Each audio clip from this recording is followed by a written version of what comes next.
स्वतंत्रता का मुकदमा। नमस्कार दोस्तों, नमस्कार दोस्तों। हमें आजादी लाखों स्वतंत्रता सेनानियों के बलिदान से, उनके सैक्रिफाइस से मिली, किसी एक व्यक्ति की बदौलत नहीं। हम सबको हमारे स्वतंत्रता सेनानियों के समर्पण को राजनीतिक और वैचारिक कारणों से धूमिल नहीं करना चाहिए, और अगर ऐसी साजिश होती है तो इसका खुलकर मुकाबला करना चाहिए। दोस्तों, वीर सावरकर के कंट्रीब्यूशन पर वामपंथी विचारकों ने एक झूठ फैलाने की कोशिश की है। जिस व्यक्ति को भगत सिंह ने खुद अगस्त 1928 में कीर्ति पब्लिकेशन में यह कहा था कि वीर सावरकर ने मदनलाल धिंगरा जैसे रेवोल्यूशनरीज को आजादी की लड़ाई में प्रेरित किया, या जिन्होंने अपनी पुस्तक the Indian war of independence में 1857 की क्रांति को भारत का पहला स्वतंत्रता संग्राम बताया, क्या आजादी के बाद एक झूठी सुयोजित तरीके से बड़ी साजिश रची गई है कि वीर सावरकर के कंट्रीब्यूशन को बदनाम किया जाए या उसके खिलाफ एक कॉन्स्पिरेसी की जाए? क्या देश को सच जानना नहीं चाहिए? आज का मेरा मुकदमा वीर सावरकर पर आधे झूठ को बेनकाब और पूरे सच को सामने रखने का मुकदमा है।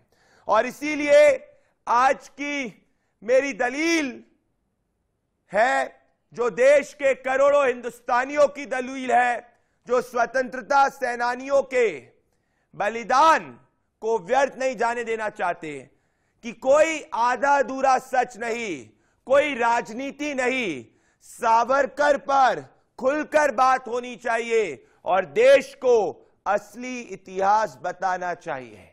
और मेरी दलील के साथ में मेरा आरोप है, जो मेरा नहीं, हर हिंदुस्तानी जो अपने स्वतंत्रता सेनानियों के सच्चे कंट्रीब्यूशन को रिस्पेक्ट करता है, उसका आरोप है कि राजनीतिक स्वार्थों के लिए जानबूझकर सावरकर को बदनाम किया जा रहा है। और आज दोस्तों कंट्रोवर्सी इसीलिए हुई है क्योंकि राजनाथ सिंह जी ने एक बयान दिया, और उन्होंने उस बयान में क्या कहा वीर सावरकर के ऊपर, और उस पर क्या राजनीतिक घमासान हुआ, जरा सुनिए और उसके बाद हम मुकदमे की शुरुआत करेंगे। झूठ फैलाया गया, बार बार यह बात कही गई कि उन्होंने अंग्रेजी सरकार के सामने अनेकों मर्सी पिटीशन फाइल की, लेकिन सच्चाई है कि मर्सी पिटीशन उन्होंने अपने को रिहा किए जाने के लिए नहीं फाइल की थी। सामान्यतः जो एक कैदी को पूरा अधिकार होता है कि मर्सी पिटीशन फाइल करना चाहे तो वह कर सकता है। महात्मा गांधी ने उन्हें कहा था कि आप मर्सी पिटीशन फाइल करो। महात्मा गांधी के कहने पर उन्होंने मर्सी पिटीशन फाइल की थी। कि सावरकर ने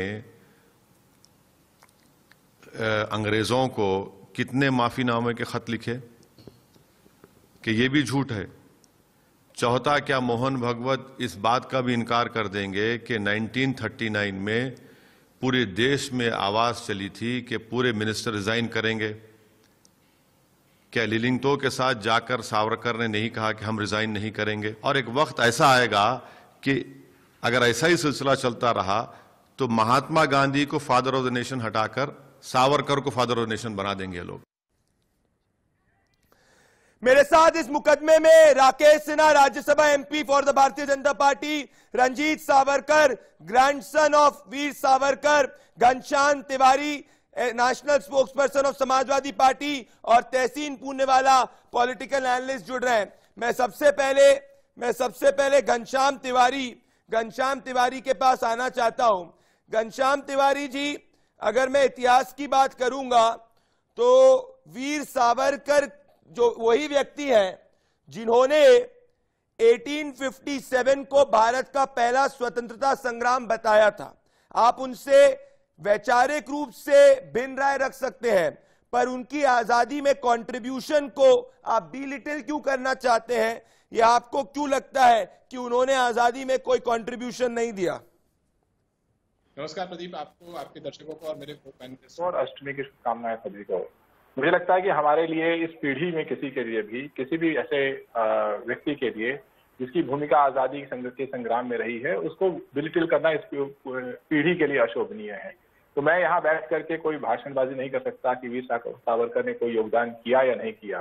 सवाल भारतीय जनता पार्टी का है। भारतीय जनता पार्टी जब वीर सावरकर को महात्मा गांधी, जवाहरलाल नेहरू, सरदार वल्लभ भाई पटेल, इस तरह के पुरोधाओं से कंपेयर करने लगती है, लाला लाजपत राय, इन सब पुरोधाओं से कंपेयर करने लगती है, और उसके आधार पर एक ढकोसले वाली झूठी बुनियाद बनाती है कि चाहे वो भारत छोड़ो आंदोलन हो या फिर स्वतंत्रता का संग्राम हो, उसमें आरएसएस और भारतीय जनता पार्टी की आइडियोलॉजी की कोई महत्वपूर्ण भूमिका थी, तब वहां पर सवाल खड़े होते हैं। सवाल ये नहीं है कि वीर सावरकर ने जिस ऑर्गेनाइजेशन की आपने बात की या जिस इवेंट की आपने बात की वो ऑर्गेनाइज किया कि नहीं किया। जरूर किया, उन्होंने 10 साल जेल में भी रहे और उन्होंने माफीनामा भी लिखा। ये कहना कि महात्मा गांधी ने उनके सुझाव पे उन्होंने लिखा था या उनके सलाह पे लिखा था, ये तथ्यों से परे है। इसकी तमाम जानकारी ये सवाल हिस्टोरियंस देंगे। आप कह रहे हैं तथ्यों से परे है कि नहीं। मैं तहसीन पूनेवाला के पास आऊंगा, उसके बाद राकेश सिन्हा के पास आना चाहता हूं। तहसीन पूनेवाला, अगर सिर्फ और सिर्फ मैं बात करना चाहता हूं आपके आर्ग्यूमेंट की, राहुल गांधी ने उन पे तमाम आरोप इन द पास लगाए हैं, पर मैं अगर श्रीमती इंदिरा गांधी का मई 20, 1980 का लेख पढ़ना चाहूंगा, का लेटर पढ़ूंगा, तो उसमें उन्होंने उस लेटर को डियर श्री भक्ति को रिप्लाई करते हुए कहा है, Veer Savarkar's daring defiance of the British government has its own important place in the annals of our freedom movement. ये रहा। तो जब आप खुद देश की भूतपूर्व प्रधानमंत्री ये स्वीकार करती हैं कि उनके कंट्रीब्यूशन जो है वो सेमिनल कंट्रीब्यूशन है, तो फिर आपकी पार्टी क्यों एक कंट्रोवर्सी, क्यों उसको बिलिटिल करने की कोशिश हमेशा से करती है? तहसीन पूना कांग्रेस पार्टी क्यों हमेशा से ऐसे करती है? राहुल गांधी क्यों उनके कंट्रीब्यूशन को रिस्पेक्ट नहीं करते? ट्रेटर तक यूज किया हुआ है। ये रिसर्च, आप एक पत्रकार हो जो आप बहुत रिसर्च करते हो, और श्रीमती इंदिरा गांधी जी का जो पत्र आप दिखा रहे हो वो सब बिल्कुल सच है, लेकिन श्रीमती इंदिरा गांधी किस चीज को रिफर करते हैं? वहां जहां सावरकर ने जेल से भागने की कोशिश की और पकड़े गए शिप के अंदर, उसके बाद क्या हुआ? उसके बाद उन्होंने लगातार मर्सी पेटिशन लिखे, लगातार उन्होंने ये लिखा, माफीनामा लिखा। वो अंग्रेजों के पेंशन पर जी रहे थे, और तुषार गांधी जो महात्मा गांधी के परपोते हैं, और गांधी जी की असैसिनेशन में जो उनकी भूमिका थी वो हम सब जानते हैं, आप उसे इनकार नहीं कर सकते। तो मेरा सिर्फ यही बात है कि सावरकर ने कुछ रोल निभाया था, लेकिन उसके बाद उसने माफीनामा लिखे, और सेल्यूलर जेल में से कई लोग थे जिन्होंने शहादत दी, जिन्होंने माफीनामा लिखने से मना कर दिया। जब देश के डिफेंस मिनिस्टर तहसीन पूनेवाला, मैंने आपको मैंने पूरा समय दिया बोलने के लिए। Rakesh Sinha senior leader of the BJP, member of parliament of the Bharatiya Janata party, मैं चाहता हूं आप मुकदमे में आए। आपने सुना तहसीन पूनेवाला और घनश्याम तिवारी ने क्या कहा? ये कह रहे राकेश सिन्हा कि उन्होंने माफीनामा लिखा और इसीलिए इसको सच्चाई को स्वीकारना चाहिए। ये हमेशा से माफीनामा की बात करते हैं। क्या कहना चाहते हैं आप राकेश सिन्हा जी? एक सेकेंड, सॉरी मैं बीच में बोल रहा हूँ, 5 सेकेंड बोलिए, जल्दी बोलिए। एक ही लाइन। गांधी जी के हत्या में भी जो इनका हाथ था उस पर भी चर्चा होनी चाहिए। राकेश सिन्हा बोलेंगे, राकेश सिन्हा मुकदमे में बोलेंगे। तहसीन पूनेवाला में तमाम आरोप लगाए। राकेश सिन्हा जी देखिए ये गंभीर डिबेट इसलिए है कि हम अपने स्वतंत्रता सेनानियों के बारे में बात कर रहे हैं। इससे मैं एक ऐतिहासिक तथ्य को सामने रखना चाहता हूं। क्रांतिकारियों की रणनीति क्या थी, यह समझने के लिए हमें एक अपने भीतर वह एक बौद्धिक ताकत विकसित करनी पड़ेगी। इसका मैं एक उदाहरण देता हूं। असफुल्ला खां जेल में बंद थे, उन्हें फांसी की सजा हुई। उसके लिए उन्होंने पिटीशन डाला था वायसराय के पास कि मुझे फांसी की सजा से मुक्त कर दिया जाए, और मदन मोहन मालवीय सहित 75 लोगों ने इस पिटीशन का समर्थन किया था। महर्षि अरविंद 1910 में राजनीतिक गतिविधियों को छोड़कर पौंडीचेरी चले गए। उन्होंने कहा राजनीतिक गतिविधियों से मेरा लेना देना नहीं है। ठीक उसी प्रकार वीर सावरकर जी 14 साल से जेल की सजा भुगतने के बाद 4 साल और 10 साल और 4 साल यानी 10 साल काला पानी में रहने के बाद वो जेल से बाहर आए।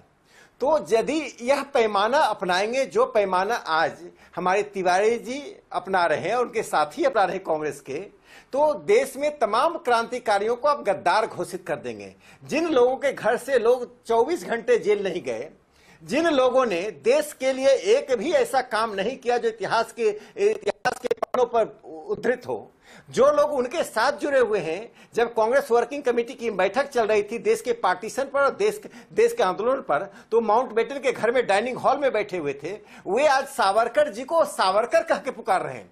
मुझे तो लगता है कि आपकी वैचारिक भिन्नता इतनी हो गई है कि एक त्याग पुरुष को, जिसने 1857 की क्रांति के पर जो पुस्तक लिखी, उसको उसके चौथे एडिशन को सुभाष चंद्र बोस ने प्रकाशित किया। मैं अपनी बात समाप्त करता हूं। सुभाष चंद्र बोस ने प्रकाशित किया। दूसरे एडिशन को किसने किया? हरदयाल जी, जो किससे जुड़े हुए थे, गदर पार्टी से जुड़े, उन्होंने किया। कामा जी उनके मराठी एडिशन को पेरिस में सुरक्षित रख रही थी। उस व्यक्ति को आप सावरकर कहते हैं? थोड़ी सी भी तो शर्म आनी चाहिए। राकेश सिन्हा जी, आपने अपनी दलील रखी। जी राकेश सिन्हा जी, मैंने आपको पूरा समय दिया आपकी दलील रखने के लिए। मैं रंजीत सावरकर जी के पास आना चाहता हूं। मैं अक्षित जोग जी के पास आना चाहता हूं। मैं जोग जी, आपने सुना, क्योंकि आपने भी, मैं इसलिए जोग जी पूछना चाहता हूं क्योंकि आपने भी सावरकर जी पे काफी किताबें लिखी हैं। तो ये जो पूरा का पूरा आर्ग्यूमेंट दिया गया तहसीन पूनेवाला की तरफ से ऑन द मर्सी पिटीशन, अगर मैं इस आर्ग्यूमेंट को एक्सटेंड करूंगा तो वो आर्ग्यूमेंट फिर देश के पहले प्रधानमंत्री जवाहरलाल नेहरू पे भी लागू होना चाहिए उस लॉजिक के हिसाब से। तो पहली बात तो ये कोई मर्सी पिटीशन नहीं था, ये एक नॉर्मल पिटीशन था जो उनको ब्रिटिश के कानूनों ने उनको लेजिटिमेट राइट दिया था। उसका उपयोग कोई भी राज्य के बंदीवान कर सकता था। सावरकर जी ने इसका उपयोग किया, बालिंद्र कुमार घोष जी ने किया, सत्येंद्रनाथ सन्याल ने किया, रामप्रसाद बिस्मिल ने भी ऐसे पिटीशन लिखे थे। तो पिटीशन लिखना ये कोई अलग बात नहीं है। It is included in the British law and Gandhi ji, Savarkar ji, Nehru, all were barristers and they know what is the British law.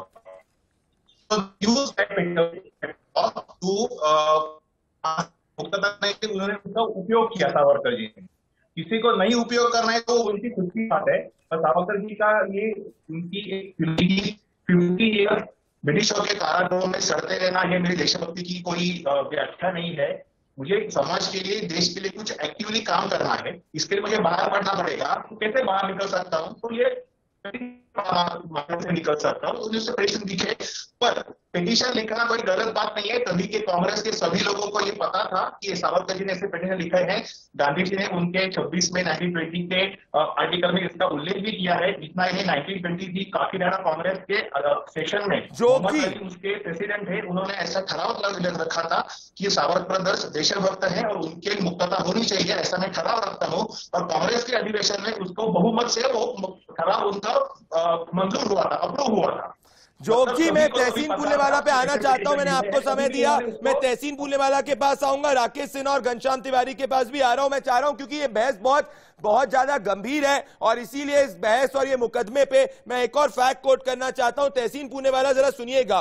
Marathi poet Narayan Sadhvi Bapat ने, जिनको पॉपुलरली कवि उल्लास कहा जाता है, जिन्होंने सावरकर जी के साथ काफी समय स्पेंड किया था रत्नागिरी में, उनके मैं कोट करना चाहता हूं। जब उनसे पूछा गया, I once asked Savarkar, what if someone kills Gandhi? Immediately replied, no, he is one of our own people. और जो जजमेंट भी आया था उनमें उनको एक्विट कर दिया गया था। तो जब कोई चीज आ गई, आप क्यों कॉन्स्पिरेसी के रूप में, जो इतिहास के अंदर सेटल्ड है, जो फैक्ट्स है, आप वो फैक्ट्स को चैलेंज कर रहे हैं बाय हाफ ट्रूथ्स?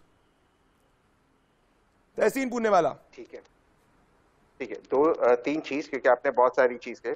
सबसे पहले, महात्मा गांधी और जवाहरलाल नेहरू ने कभी कोई मर्सी पिटीशन नहीं लिखे। ये उनको भी अवेलेबल था ये, लेकिन उन्होंने कभी मर्सी पिटीशन नहीं लिखा। दूसरी चीज, सेल्यूलर जेल और काले पानी में इन लोगों को भी ये ऑप्शन दिया गया था मर्सी पिटीशन लिखने का। दीवान सिंह काले पानी, जिसके नाम के पीछे काले पानी काला पानी लिखा गया है। फजल हक, योगेंद्र शुक्ला, मौलाना अब्दुल्ला, अब्दुल पुरी, लियाकत अली, अमन राव, इनको लिया गया था आप मर्सी पिटीशन लिखें। इन्हें मर्सी पिटीशन नहीं लिखा, इनका फांसी पर की सजा मिली, सिर्फ वाले थे सावरकर और उनके। तीसरी चीज, आपने कोर्ट केस की बात की। कोर्ट केस के टाइम पे जो केस बंद हुआ वो लैक ऑफ करके लिए, लेकिन आपने कपूर कमीशन नहीं किया जो कोर्ट केस के बाद आया। तो भारत की कमीशन थी, जो कमीशन ने क्लियरली सावरकर इसके पीछे वोट से उन्होंने पैसे दिए, आशीर्वाद दिया और प्रोक्योर की थी, इसके पीछे सावरकर पे ये कपूर कनेक्शन।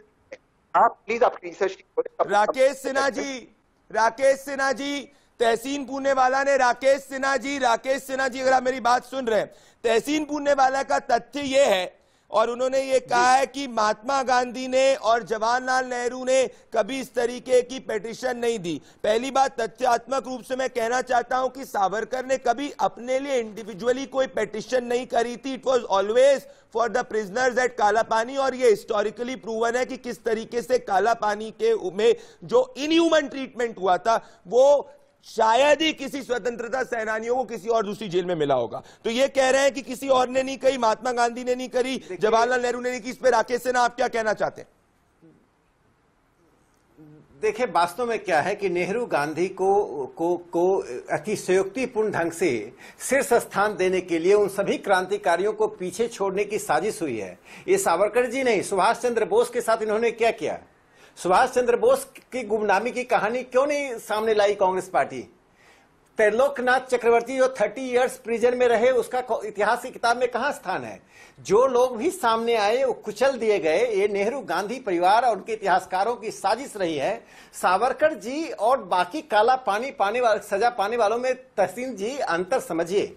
सावरकर जी को रिग्रेस इंप्रिजनमेंट क्या दिया गया था? अपने कमरे में खड़े होते थे, शौच भी खड़े करते थे, वे बाहर 10 लीटर तेल कोल्हू की बैल की तरह वो निकालते थे। सावरकर जी की वजन में कितनी कमी आई, आप उनके इतिहास को देख लीजिए।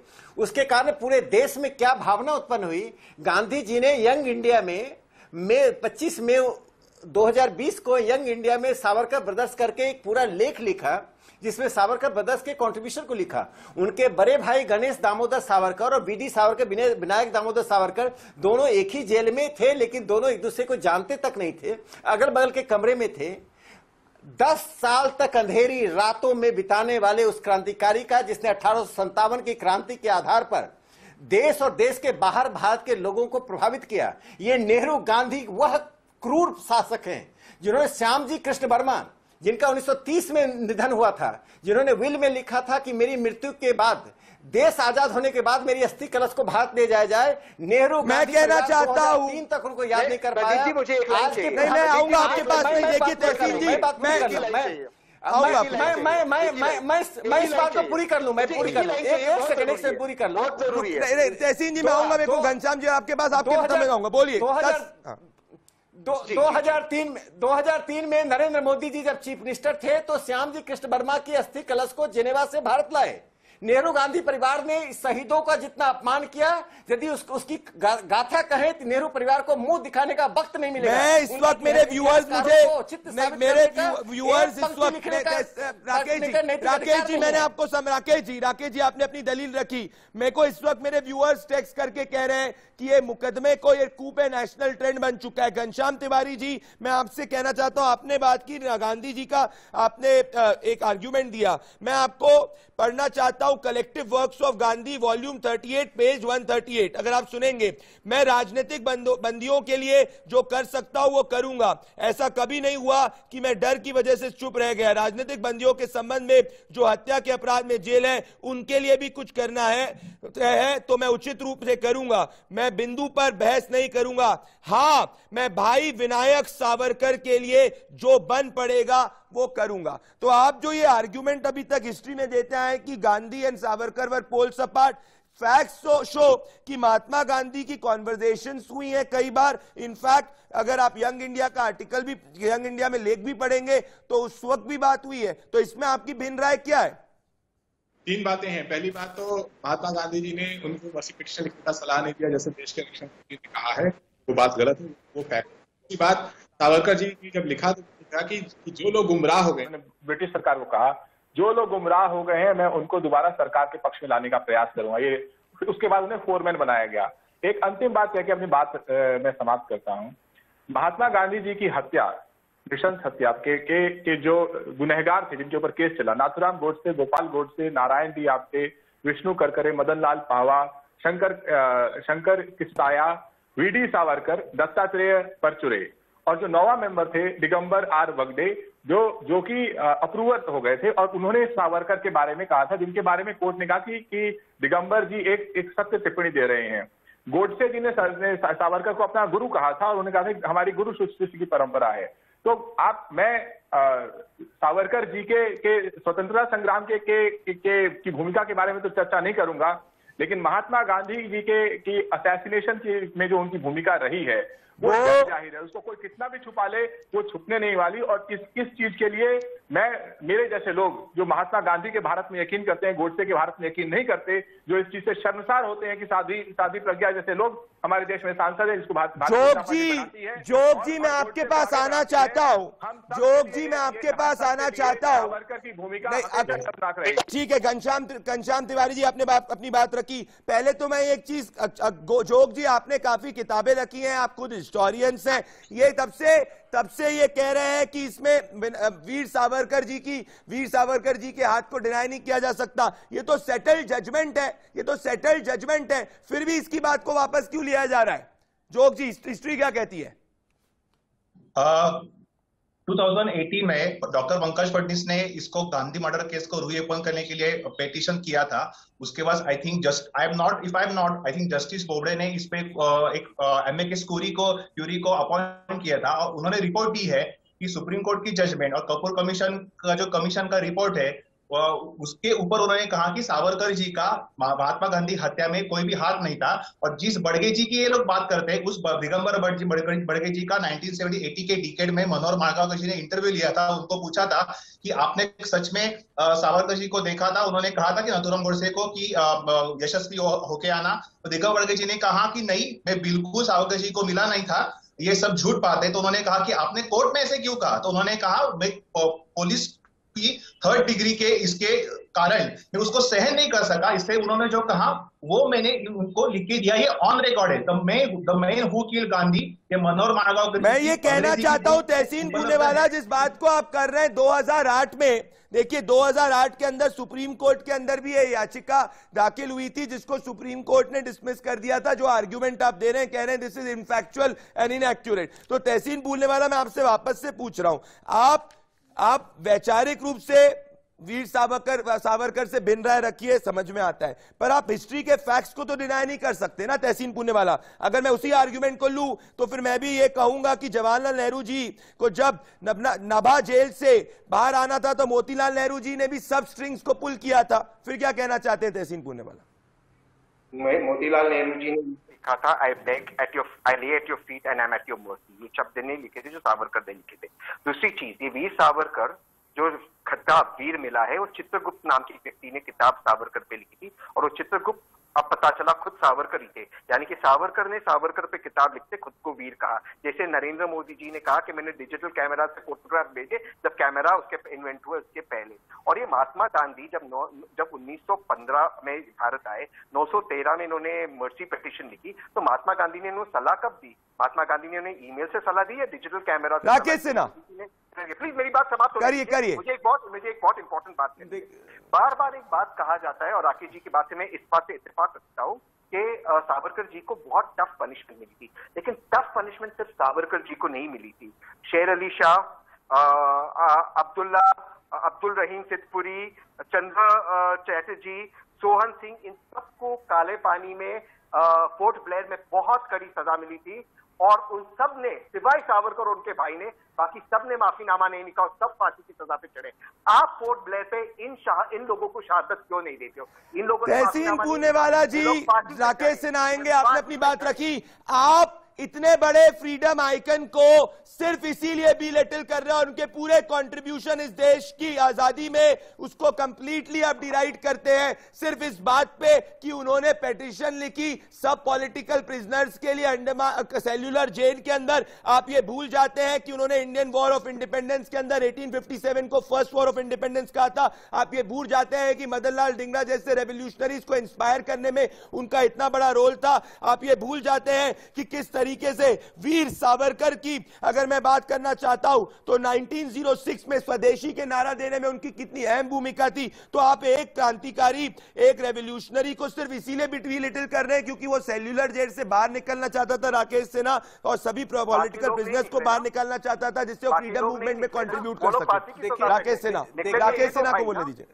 देखिए आपने अपनी बात रखी तहसील वाला, मैंने रखी राकेश सिन्हा। भारत एक अपवाद, राकेश सिन्हा, भारत एक अपवाद स्वरूप देश है जहां पर अपने ही स्वतंत्रता सेनानियों को और अपने ही पूर्वजों को हम वैचारिक आधार पर नीचा दिखाने की कोशिश करते हैं। सावरकर जी से वैचारिक अंतर तो किसी का हो सकता है, उनके हिंदू राष्ट्रवाद से, उनके जियो कल्चर नेशनलिज्म से, लेकिन सावरकर जी की भूमिका को नजरअंदाज करना और जेल से बाहर आकर वो क्या किए शायद तहसीन जी को नहीं मालूम है। रत्नागिरी क्रांतिकारियों का अड्डा बन गया। सावरकर जी रत्नागिरी में जो लिखते थे, जो बोलते थे, जो मिलते थे, वह भारत के राष्ट्रवाद को मजबूत कर रहा था। तहसीन पुनेवाला जी वो जिन्ना की तरह देश को बांट नहीं रहे थे।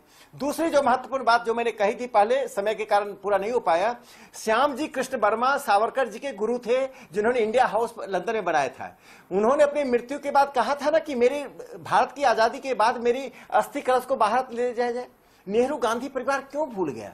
नरेंद्र मोदी जी जब चीफ मिनिस्टर थे गुजरात के, जिनके बारे में आपने सभ्य शब्दों का प्रयोग किया, नरेंद्र मोदी जी 2003 में उनके अस्थि कलश को जेनेवा से भारत लाए। तो ये सिर्फ सावरकर जी के साथ कहानी नहीं है। श्याम जी कृष्ण वर्मा हो कि लाला हरदयाल हो कि वीर सावरकर हो या डॉक्टर हेडगेवार हो, इन सब की भूमिका को नजरअंदाज करने का काम मार्क्सवादी इतिहासकारों ने अपने कारणों से, नेहरू के पीछे लघु इतिहासकारों ने, कलम घिस्तु इतिहासकारों ने अपने कारणों से किया है। लेकिन भारत का इतिहास अब पलट रहा है, जो वास्तविकता थी बाहर आ रही है। मैं एक घटना से अपनी बात समाप्त करूंगा। 10 सेकंड। संविधान सभा में जवाहरलाल नेहरू यह प्रस्ताव लेकर आए, यह लेकर आए कि माउंटबेटन भारत का गवर्नर जनरल बनेगा। पूरे संविधान सभा ने पूछा कि कब प्रस्ताव आया था, किसने गवर्नर जनरल बना दिया? ये माउंटबेटन से यह प्रेम क्या था जवाहरलाल नेहरू का? देश के पूरे संविधान सभा का अपमान करते हुए, संविधान सभा को लांघते हुए माउंटबेटन को आप गवर्नर जनरल बना रहे हैं।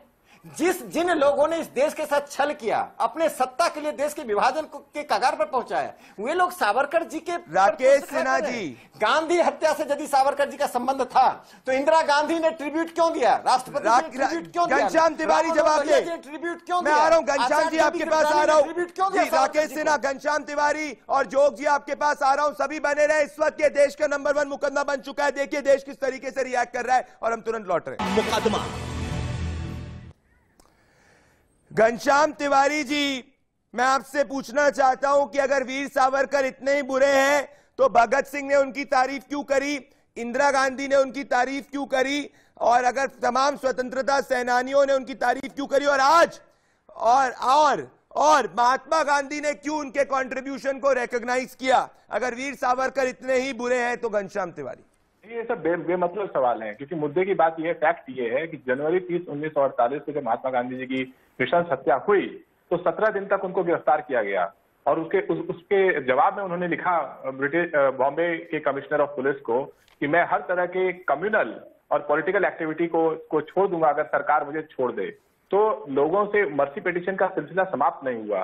गोडसे को भी इस चीज का आश्चर्य था, दुख था कि जिस तरीके से वीर सावरकर ने उनको मैनिपुलेट करके छोड़ दिया। तो वीर सावरकर के इतिहास में या सावरकर जी के इतिहास में लोगों को मैनिपुलेट करना, चाहे वो काला पानी की सजा हो, जब हंगर स्ट्राइक थी, स्वयं हंगर स्ट्राइक पे न जाना, लेकिन जो प्रिजनर्स थे उनको उकसाना कि आप लोग हंगर स्ट्राइक करें, मैं नहीं करूंगा, और मैंने इसलिए नहीं किया क्योंकि मुझे पुनः सॉलिटरी कंफाइनमेंट में डाल दिया जाता।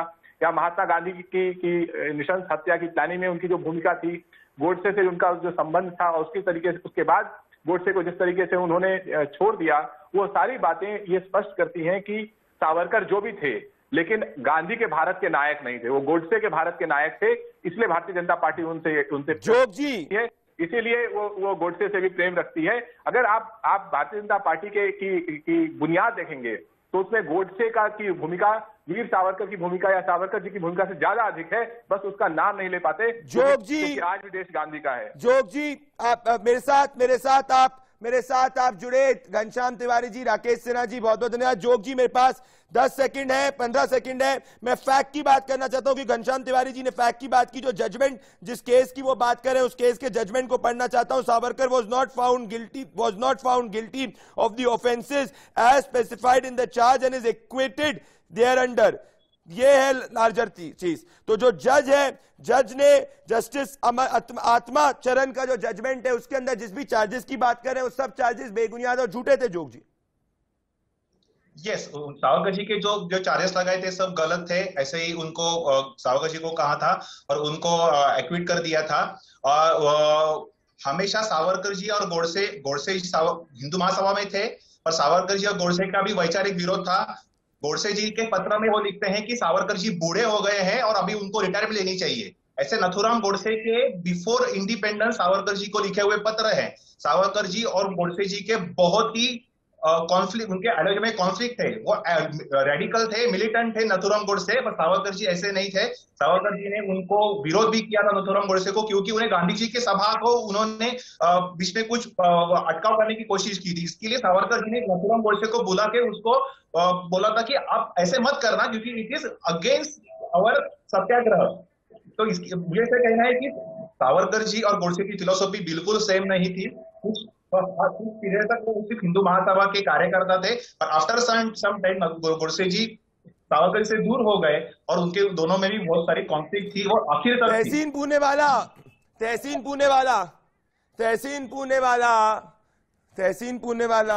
जो है, तहसीन पूनेवाला, जोग जी, तहसीन पूनेवाला ये दोस्तों ये कह रहे थे जोग जी कि बाकी, मैं चाहता हूं, राकेश सिन्हा भी है मेरे साथ, राकेश सिन्हा बने हुए हैं और घनश्याम तिवारी बने हुए हैं। तो राकेश सिन्हा, तहसीन पूनेवाला का एक आर्ग्यूमेंट था, मैं चाहता हूं तहसीन को वापस बुलाया जाए। राकेश सिन्हा, तहसीन पूनेवाला का आर्ग्यूमेंट था कि सेल्यूलर जेल में सिर्फ वीर सावरकर ने ही मर्सी पिटीशन लिखी थी। पहली बात, फैक्चुअली वो मर्सी पिटीशन नहीं थी, मेरे पास तथ्य हैं। तो इसमें आप क्या कहना चाहते हैं राकेश सिन्हा?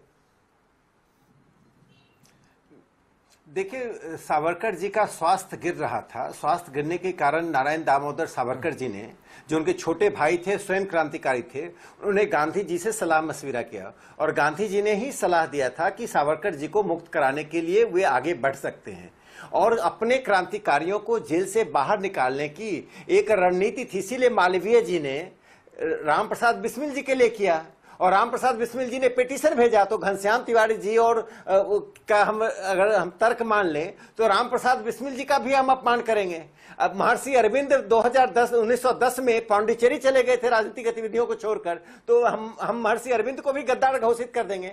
जहां तक गांधी हत्या का सवाल है, षड्यंत्र का आरोप तो किसी पर घनश्याम जी लग सकता है, हम पर और आप पर भी। राज्य अगर चाह ले, किसी भी समय का कोई राज्य चाह ले, तो किसी भी व्यक्ति को षड्यंत्र का शिकार बनाया जा सकता है। हमने स्टालिन का राज्य देखा, हमने मुसोलिनी का राज्य देखा। राज्य अपने, इसीलिए राज्य को कहा जाता है नेसेसरी एविल, आवश्यक बुराई है। इसे राज्य के षड्यंत्र पर यदि आप जाएंगे तो आप घाटी का सौदा कर रहे हैं। सावरकर जी का गांधी हत्या से कोई संबंध नहीं था। नाथुराम गोडसे सावरकर जी के तो राकेश सिन्हा, भक्त होना इस बात की राकेश सिन्हा जी, मैं घनश्याम तिवारी के पास आ रहा हूं, उसके अनुसार काम कर रहा है। घनश्याम तिवारी के पास मैं आ रहा हूं। 10 सेकंड घनश्याम तिवारी जी मेरे पास है, मेरे पास मुकदमे सिर्फ 10 सेकंड है। घनश्याम तिवारी जी, क्या सही बात यह है कि the Savarkar era is arrived और इसीलिए पॉलिटिकली आपको दिक्कत हो रही है, क्योंकि जो भारतीय जनता पार्टी की आइडियोलॉजी है वो मासेस एक्सेप्ट कर रहा है और जो आप 70 साल से कह रहे थे वो कंप्लीटली नहीं माना जा रहा है? That's the bottom line. 1967 में गोपाल गोडसे जी ने गांधी हत्या और मैप एक किताब लिखी, जिसमें उन्होंने कहा कि नाथुराम गोडसे सावरकर से 1929 से जुड़े हुए थे रत्नागिरी में और प्रतिदिन कांटेक्ट में रहते थे। अगर आप कहते हैं कि सावरकर एरा हैज अराइव्ड, मैं आपके दर्शकों को बताना चाहता हूं, सावरकर मुखौटा है, भारतीय जनता पार्टी के लिए असली हीरो गोडसे है। तो सावरकर एरा के नाम पे वो गोडसे एरा लाना चाहते हैं, जो ये देश कभी नहीं। मेरे पास इतना ही समय था। आप सभी जुड़े मेरे साथ, राकेश सिन्हा, घनश्याम तिवारी और जोग जी, बहुत बहुत धन्यवाद। मेरे साथ सावरकर जी के ग्रैंडसन वीर सावरकर, रंजीत सावरकर जी जुड़ रहे हैं। रंजीत सावरकर जी, देश के सबसे ज्यादा देखे जाने वाले 8 बजे के शो में जुड़ने के लिए बहुत बहुत धन्यवाद। रंजीत सावरकर जी, मैं आपसे पूछना चाहता हूं, जब भी वीर सावरकर जी की बात होती है कंट्रोवर्सी हो जाती है।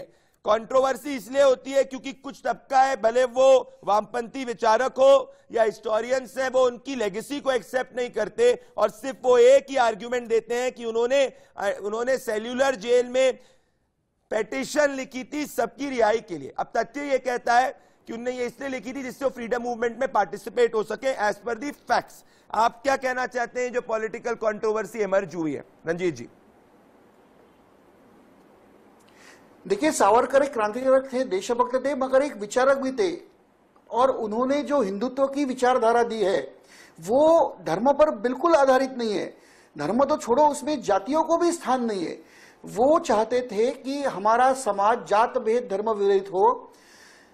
ऐहिक बात जो होती है, जो यहाँ पे हम जीते हैं, उसके बारे में हम भारतीय संविधान का पालन करें, उसके प्रति सर्वोच्च निष्ठा रखें और हमारे जिनके माता पिता या पूर्वज भारत के वो हिंदू। तो हिंदुत्व की ये व्याख्या अगर मानने की जाए तो उनका कहना था कि धर्म मतलब जो पूजा पाठ का जो है, जो पारमार्थिक है, वो अपने घर में रखे, भारत में सब भारत के नागरिक करके रास्ते पे आए, बाहर आए। तो ऐसी विचारधारा का कोई विरोध नहीं कर सकता। और उनके स्वयं के काम जाति निर्मूलन के इतने बड़े थे कि आज तो आप देखो ये जाति पाति में तो पूरा राजकारण है और अपनी राजकारण जो प्रस्थापित जो राजकारण है उससे धक्का लगेगा, इस डर से जब भी कोई मौका मिलता है वो वीर सावरकर के नाम से गाली देना शुरू करते हैं। रंजीत सावरकर जी, आपने बहुत बड़ी बात करी। उनके नहीं तोड़ सकते जी, मगर बोलिए 10 सेकंड, बोलिए रंजीत जी। मगर तो इसलिए गाली देके विचार नहीं तोड़ सकते, गाली दो व्यक्ति को और उसका कम करो। मेरे साथ आप जुड़े रंजीत सावरकर जी, बहुत बहुत धन्यवाद। मेरे साथ उदय माहुरकर जी जुड़ रहे हैं। उदय माहुरकर जी प्रसिद्ध लेखक हैं, विचारक हैं और उन्होंने अभी किताब लिखी है Veer Savarkar, the man who could have prevented partition. Uday Mahurkar ji, मेरे साथ जुड़ने के लिए बहुत बहुत धन्यवाद। मैं चाह रहा था थोड़ा पहले आप जुड़ते। मैं उदय जी ये पूछना चाहता हूं, आपने ये कहा है अपनी किताब से कि the truth about Savarkar has to be told and it has to be told against the conspiracy against him। मैं आपसे ये पूछना चाहता हूं कि आप क्या कहना चाहते हैं जब भी उदय माहुरकर जी ये बात आती कि सावरकर ने पिटीशन दी थी अंग्रेजों को अपनी रिहाई के लिए, फैक्ट्स क्या कहते हैं उदय माहुरकर जी? ऐसा है कि सावरकर जी क्रांतिकारी थे, उनको गांधी जी के मूल्यों से तोलना उनके साथ सरासर उनके साथ अन्याय है। सावरकर क्रांतिकारी थे और सावरकर जी ने, आपको याद रखना होगा कि जब उनका अरेस्ट हुई लंदन के अंदर 1910 के अंदर, जब उनको लाया जा रहा था उस टाइम पे उन्होंने भागने का प्रयास किया था। जो वाहन में उनको लाया जा रहा था उसमें से डाइव लगा के वो मार्शल स्पोर्ट पे चले गए थे, बाद में पकड़े गए वापस वो, लेकिन उन्होंने भागने का प्रयास पहले भी किया था। तो सावरकर शिवाजी नीति में मानते थे, कृष्ण नीति में मानते थे, चाणक्य नीति में मानते थे।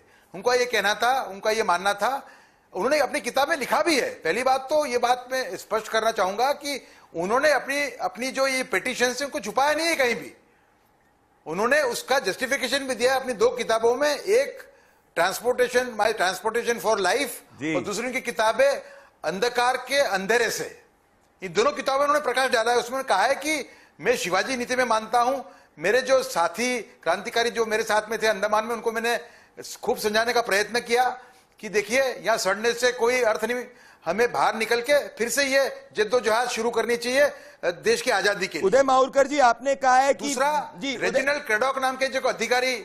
उदय जी मैं माफी चाह रहा हूं, आपको बीच में रोक रहा हूं क्योंकि मैं आपसे एक और सवाल लेना चाहता हूं, मेरे पास समय जो है कम है। मैं पूछ रहा हूं उदय माहुरकर जी, आपने कहा था man who could have prevented partition. जो वामपंथी विचारक है वो कहते हैं और हमेशा ये एलिगेशन लगाते हैं कि Veer Savarkar was responsible for 2 nation theory. इस पे सत्य क्या कहते हैं उदय माहुरकर जी? ये सत्य क्या, सत्य है ही, हम सत्य को छूना नहीं चाह रहे। सावरकर की हिंदुत्व की आइडियोलॉजी है जो आरएसएस भी फॉलो करता है, वो एक इंक्लूसिव आइडियोलॉजी है। हिंदू धर्म के अंदर धर्म के आधार पे कोई का विरोध करना, इसका कोई उसमें कोई कहीं भी सनातन हिंदू धर्म के अंदर कोई धर्म के आधार पर विरोध नहीं किया जाता। तो हिंदुत्व आइडियोलॉजी उसके पर बेस्ड है, लेकिन सावरकर जो है वो एक इक्वल ट्रीटमेंट के जो वो हिमायती थे, इसलिए मुस्लिम तुष्टीकरण का उन्होंने विरोध किया। और सावरकर की जो लड़ाई थी, it was a fight for equal treatment for all, it was not for special treatment for Muslims और फॉर हिंदूज। ये बात आपको समझनी होगी। और इसके लिए इसके जो प्रमाण है, 3 प्रमाण है मेरे पास जो हमारी किताब में है। पहला 1900 जी, पहला प्रमाण कि जब उनका जो हिंदू राष्ट्र मैनिफेस्टो उन्होंने बाहर लाया, हिंदू राष्ट्र मैनिफेस्टो उन्होंने कहा है कि हिंदू राष्ट्र के अंदर सभी जाति सभी धर्मों को समान अधिकार होगा। एक स्टेप और आगे जाते हैं और कहते हैं कि धार्मिक जो अल्पसंख्यक हैं उनकी पूजा अर्चना को कोई रोकने का प्रयत्न करता है तो state will step in and protect them. लेकिन साथ में एक वार्निंग देते हैं कि the nation will not allow a creation with in a nation. ये काफी बड़ी बात कह रहे हैं उदय माहुरकर जी। यही स्टोरी हमारी उदय माहुरकर जी, मैं माफी चाह रहा हूं, आपको रोक रहा हूं। मैं चाहता हूं देश की जनता आपकी किताब को पढ़े, क्योंकि आपकी किताब तथ्यों पे आधारित है। और आपने बहुत बड़ी लाइन कही Uday Mahurkar ji, the nation should not allow creation of another nation inside a nation. और आई थिंक ये बहुत बड़ी बात है। आप मेरे साथ जुड़े उदय माहुरकर जी। उदय माहुरकर जी प्रसिद्ध लेखक जिन्होंने लिखी किताब Veer Savarkar the man who could have prevented partition. दोस्तों, मेरा सिर्फ एक ही राय है, वीर सावरकर ने इस देश के स्वतंत्रता आंदोलन में काफी अहम कंट्रीब्यूशंस किए हैं। और मेरे हिसाब से एक स्वतंत्रता सेनानी जिसने भगत सिंह को इंस्पायर किया है, उसके खिलाफ क्या एक बड़े सुयोजित तरीके से आजादी के बाद एक साजिश हुई है। और अगर वीर सावरकर कांग्रेस के लिए इतने बुरे थे तो इंदिरा गांधी ने क्यों अपने पत्र में 1980 में, जो मेरे पास आपको मैंने दिखा है, उनके कंट्रीब्यूशन को एक्नॉलेज किया। मेरे साथ आप सभी जुड़े, बहुत बहुत धन्यवाद। नमस्कार। इंडिया न्यूज लड़ेगा जनता का